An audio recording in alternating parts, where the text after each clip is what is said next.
find several pieces of brownish organic material, which we sent to Poland, to University of Silesian University of Technology, their Institute for Physics, and they gave us the age of the organic material, 12,350 years, plus minus 50 years. So that is the age when somebody was gluing the top layer, the base, and building the terrace on the moon pyramid. Now, obviously, that is the minimum age of the pyramid. Maybe the pyramid, the body of the pyramid was built even before that, and somebody was just adding a few terraces much later. But with 12,350 years, we passed all known age of the pyramids in Egypt, China, Peru, Mexico, and so on. That's why that scientific fact is so important. Right, it is, and I really like the method that you're using to sort of converge from several different disciplines so that you can check each other out and try to put the whole picture together instead of just taking the rocks and only dealing with the rocks and that sort of thing. I like that approach. Here's another question, Sam. If there were no human remains, could there have been any other life forms that are usually associated with the presence of people? In the underground tunnels, we have not been finding any animal or human bones. That's the fact. On the pyramid, well, we are really just scratching the surface. These are the largest pyramid structures on the planet. The volume of the Bosnian Pyramid of the Sun is 3 times bigger than the Great Pyramid of Egypt. So, and the pyramid in Bosnia, they are completely covered in soil and vegetation. So one of our goals is to enter the pyramid. In order to do that, you need to remove huge quantities of soil and vegetation, and then you need to locate those tunnels and you need to enter them. So far, we have not been able to penetrate the pyramid from the surface. So I think once we successfully do that, once we enter the pyramids, hopefully in the pyramid tunnels, passageways, chambers, we should be able to find some bones that they belong to the original builders. Mm-hmm. It'll be interesting if you can find some pottery, and I know in some of those ruins in Central and South America, they've found whistles and all kinds of things associated with people who lived there, but you're just not finding anything like that. So they did a very good job of cleaning it out before they backfilled it, didn't they? Seems so, yes. Yeah. Well, while we're waiting for some more questions to come in on the phone line and the chat, I've got a couple of things I'd like to ask you since I've got you here on the line, Sam. There's been a couple of stories lately, I would say in the last couple of months at least, about pyramids or things like that have been discovered. One of them, and take your pick on these, I'm just going to list them, see if you have anything to say about any of them. There's supposedly a giant crystal pyramid that was discovered, I think it was back in the 60s, and recently, I think it was in June of this year, an American dive team with French divers along with them found a crystal pyramid sitting off the coast of Bermuda.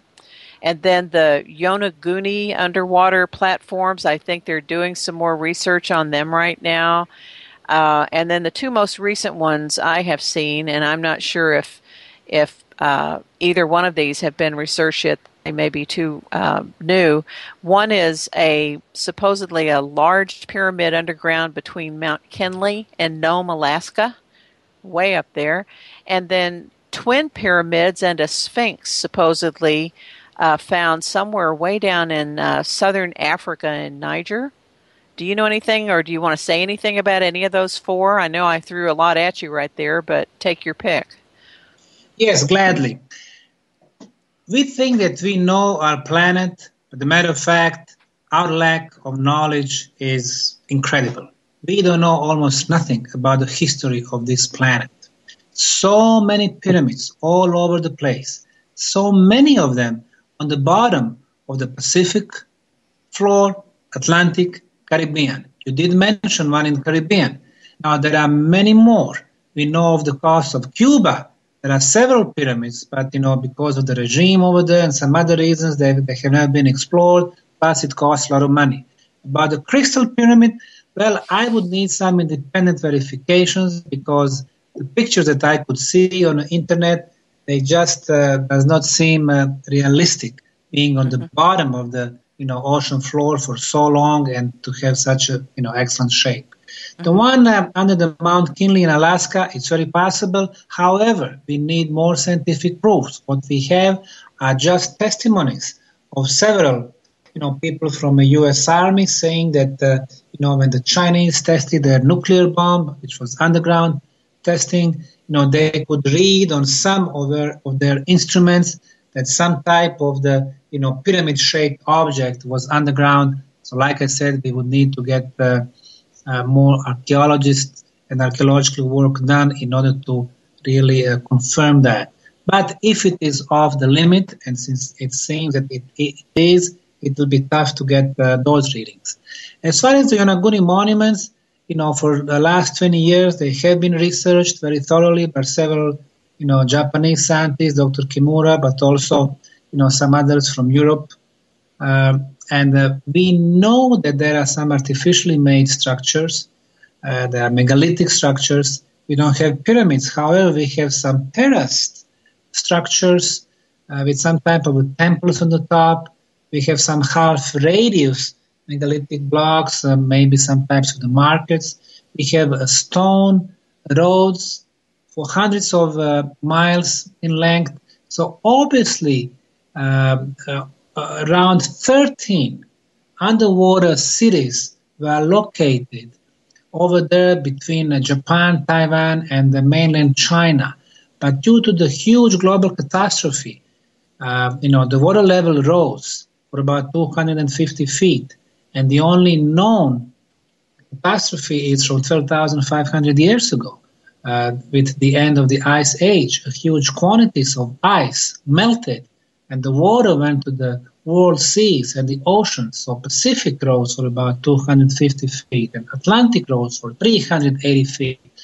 And those megalithic structures and cities that were on the surface all of a sudden came, under water. So that's what we have. It's very unfortunate that the mainstream scientists do not help these efforts to investigate those structures. And even some of the alternative scientists, like Dr. Schock, claim it is all natural. But when a little child see the photos and they see those, step structure, megalithic terraces, temples, markets, and streets, heads, it's so obvious that they are of the artificial origin. The problem is their existence changes our view of the ancient history, changes our history books, PhDs, professorships, and that's the reason why the mainstream scientists give so much trouble to independent researchers. Yeah, it's a very interesting dilemma. It seems like there are some that are jealously guarding the information they believe has been found, let's say, within the last 100 years, and they're happy with that answer and they don't want to talk about it anymore. And then there are some others who want to venture out and consider new alternatives, and I can only imagine that the pressure that they feel from their peer group is just seriously unpleasant. Sam, we got another question from the chat room. Do you know the composite materials for the black type of material found capping the area of the tunnels? Or were they forged from kilns and natural resources found indigenously? Well, the tunnels are filled with the rocks from the river beds. They all look the same color. However, when you clean them, you can see white color and blue color and gray color. So obviously different minerals. But majority is a white color. It's a quartz crystal. So the tunnels are so full of the quartz crystal. It seems that somebody purposely selected so much of this quartz crystal material and placed it in the tunnel in order to get certain energy phenomena. So far, we were able to locate that through piezoelectrical effect. We have ultrasound, which is very interesting. And whoever did that, they knew how to manipulate huge quantities of material, but also how to manipulate different energy forms. You made me think of something I read recently in another source. I had read that if you could make something vibrate at the same energy level or vibration, I don't know exactly how to say it, as gravity, which they said I think was 1280 hertz, that you could actually levitate objects. Do you know, have you ever seen that, or am I quoting that right? Do you know, Sam? I think you're on the right track. Matter of fact, everything in the nature is the vibrations. We are vibrations, we are energy balls, we vibrate at different frequencies. For example, our mind, when it produces the thoughts, they are at a frequency from 6 to 8 hertz, and that's exactly the same frequency of our planet, and that's exactly the same frequency of the pyramid. When you build a pyramid, obviously you want to affect our mind, our thoughts. That's how genius the original pyramid builders were. Today, we disregard this totally, but we are wrong. And the second thing, when you generated the ultrasound kill all the microbes. What are the microbes? The microbes are viruses, the microbes are bacteria, the microbes are, some bad one-cell organisms. So everything bad in our body and around us, they are microbes. And, when our body loses the immune system, then the microbes basically cause all our, illnesses, all our diseases. And the ultrasound can kill all the microbes, different frequencies, different types of microbes. So it seems that the pyramid builders, the tunnel builders, were so smart. They built such a complex, structures in order to preserve the health, probably to communicate, probably for the transportation needs, probably once you produce energy beams, you can affect the climate, you can adjust the climate the way you want, you can have heating, you can have healing. So everything is about the vibrations and different frequencies. And I think once we get to that level, we should be able to get rid of everything bad in our society. Oil, gas, negative thoughts, and so on. Oh, that would be nice, wouldn't it? Huh. Yes. I want to remind everybody that the call-in number, and you've only got about 9 more minutes now, is 888-919-2355. And you are listening to InceptionRadioNetwork.com, and this is the Epic Voyages show, where we are talking with Sam Osmanagich about the Bosnian pyramids and other things related to pyramids and ancient cultures. Quick question from me, Sam. You mentioned the pyramid at Teotihuacan earlier. Is it true that there's some sort of an energy pillar or ray or something coming out of it as well as the one in Bosnia? What we can see flowing on internet are 3 more active pyramids. One, of course, is the Great Pyramid of Egypt. And we know that in the 1970s and a little bit later, there were some researchers. Some of them are legal, like Japanese, who are measuring the energy fields within the second biggest pyramid, the Khafre or Khafre's pyramid. And once they measure that every 10 minutes, the pyramid changes its energy field, the Egyptians sent them home because they were proving that the pyramid is not a tomb but a huge energy generator. The second pyramid is the pyramid in Chichen Itza, Kukulkan pyramid, when the tourist from El Salvador 3 years ago, when he was taking a photo of his family using digital camera, he filmed the energy beam coming through the top of that pyramid. And the third one is the Pyramid of the Sun in the city of Teotihuacan in the central Mexico. So in all 3 cases, it seems that the energy beam was coming through the top.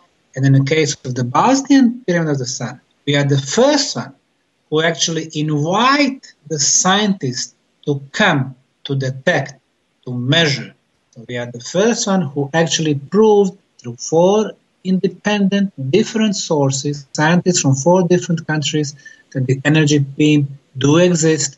It is electromagnetic in the nature of frequency of 28 kilohertz, and also ultrasound beam we have, which has a radius of 30 feet, coming through the top of the Bosnian Pyramid of the Sun. It seems that the reason why they would coat the pyramid with such hard, strong concrete blocks was to focus the energy that was coming from the bottom of the pyramid to the top. So it wouldn't go left and right, it would be focused and it would go exactly through the top of the pyramid.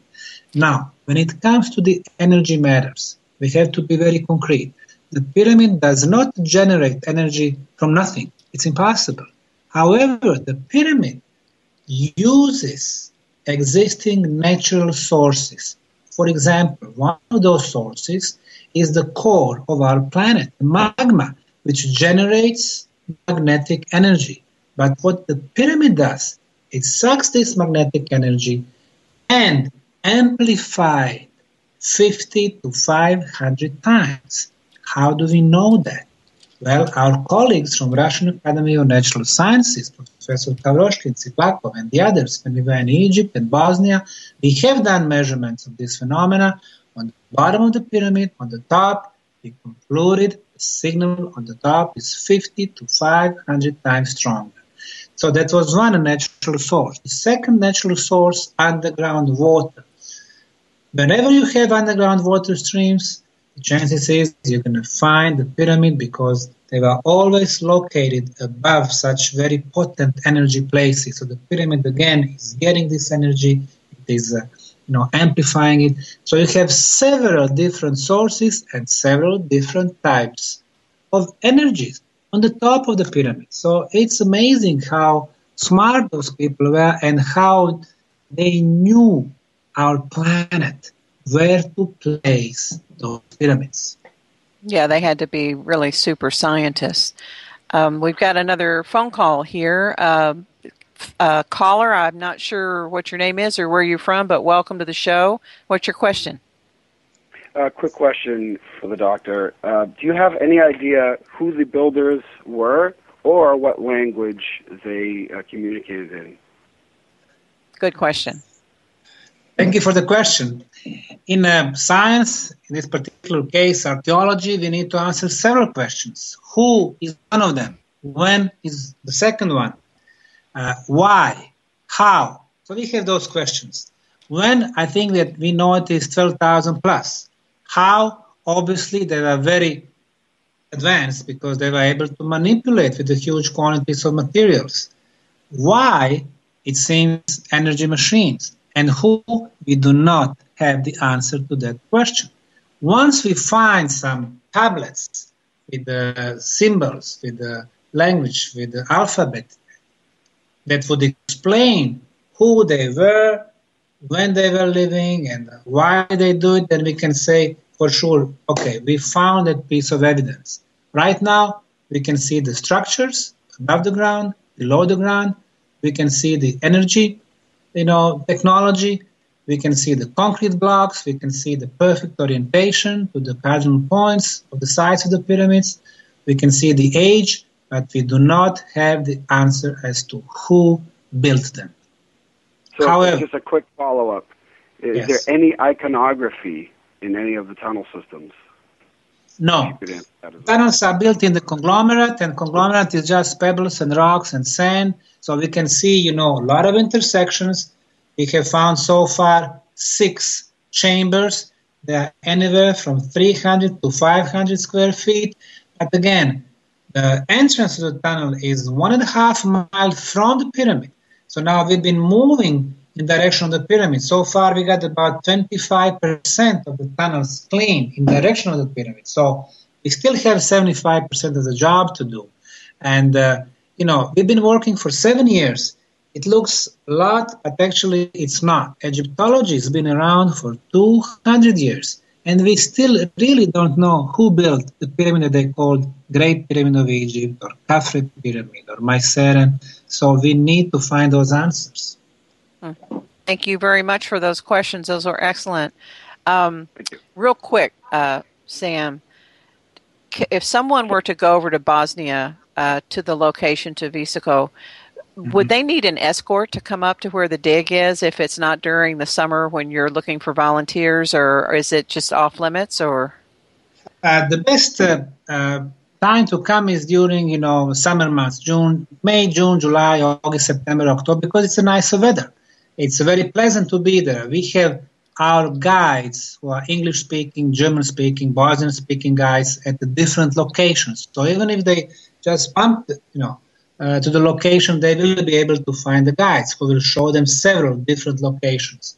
The next thing, Bosnia is a very hospitable country. After the years of war in the 1990s, it's really so beautiful, so green, abundance of waters and rivers, and now these beautiful and exciting archaeological locations.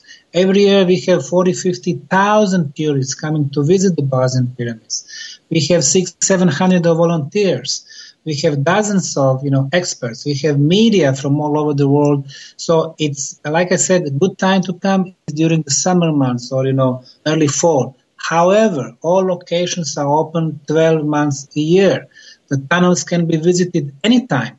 And actually we do the work even during the winter months because the temperature inside is very pleasant. It's a 12 degrees Celsius, 12 degrees. It's about, let's say, 60, 65 degrees Fahrenheit. So it's very pleasant inside. The humidity, 85%. So during the winter time, it's warm enough. During the summertime, it's cold enough to refresh yourself. It's always the same temperature. The airflow in the tunnels is so perfect. When the coal mining engineers come, they cannot answer the question how they were able to have such excellent airflow.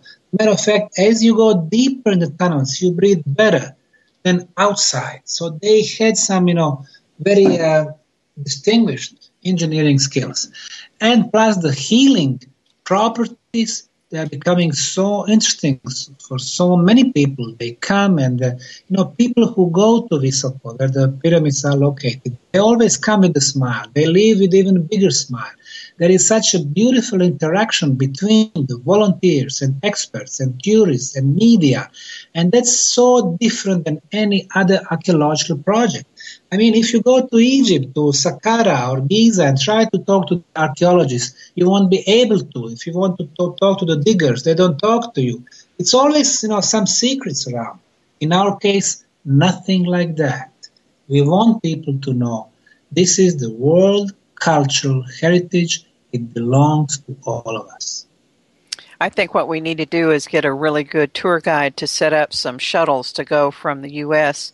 Over there to Bosnia, Sam. And anybody that lives up here in the Great Lakes Snowbelt area where I am, 60-something degrees in the middle of winter sounds pretty good to me. So we've got one more question here.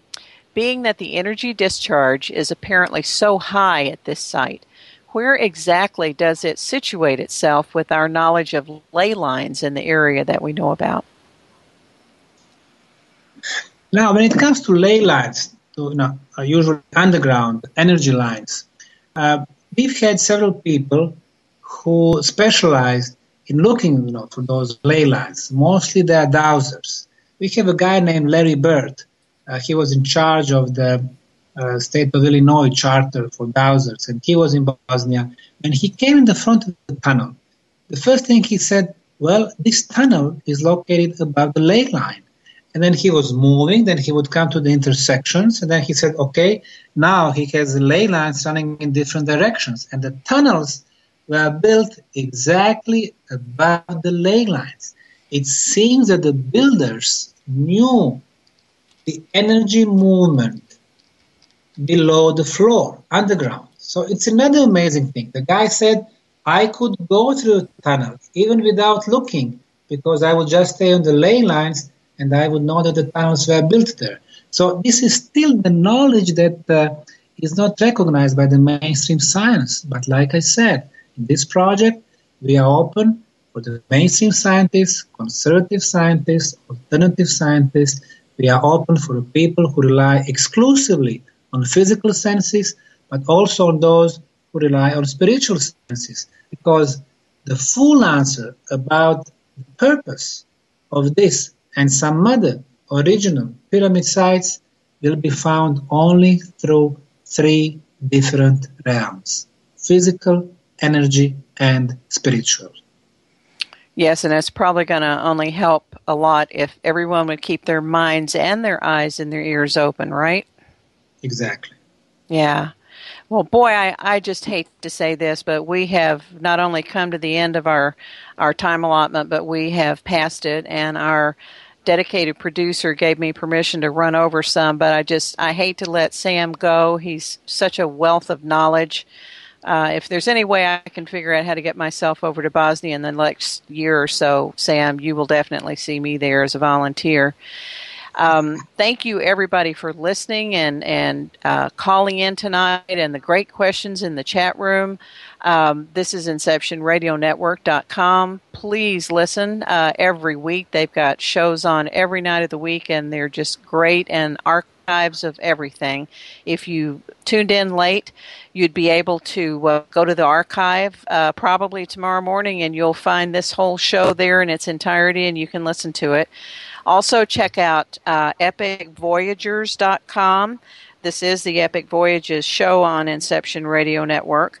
And Sam has two books that you might be interested in. I've got one of them, and now I'm going to have to get the other one tomorrow because I didn't know there was one I was missing. The first book is Pyramids Around the World and Lost Pyramids of Bosnia. I don't mean that's necessarily the first one he wrote. He's author of several books. And then History Beyond the Veil is the other one. You can find his website at www.piramidasunca.ba, pyramidasунка.ba, and that you select your language. In my case, it was /ENG, and go to English. And one more pitch for the Bosnian Valley of Pyramids Conference coming up in September this fall over there in Visoko, including a guided tour. So, Sam, I can't thank you enough for taking the time tonight and talking to us. And I wish you nothing but the best of luck and safety, and I can't wait to hear the next update from you. Thank you very much. It was my pleasure. Oh, wonderful. And thank you, everybody, for listening, and we'll see you next week at 9 o'clock on epicvoyages.com. Bye-bye. Bye-bye.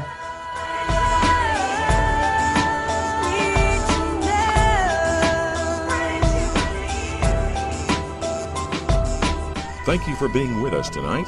Please join us again next Monday evening for Extraordinary Phenomena Investigations Council's Epic Voyages. I'm Roger Peacock for Epic. Until next time.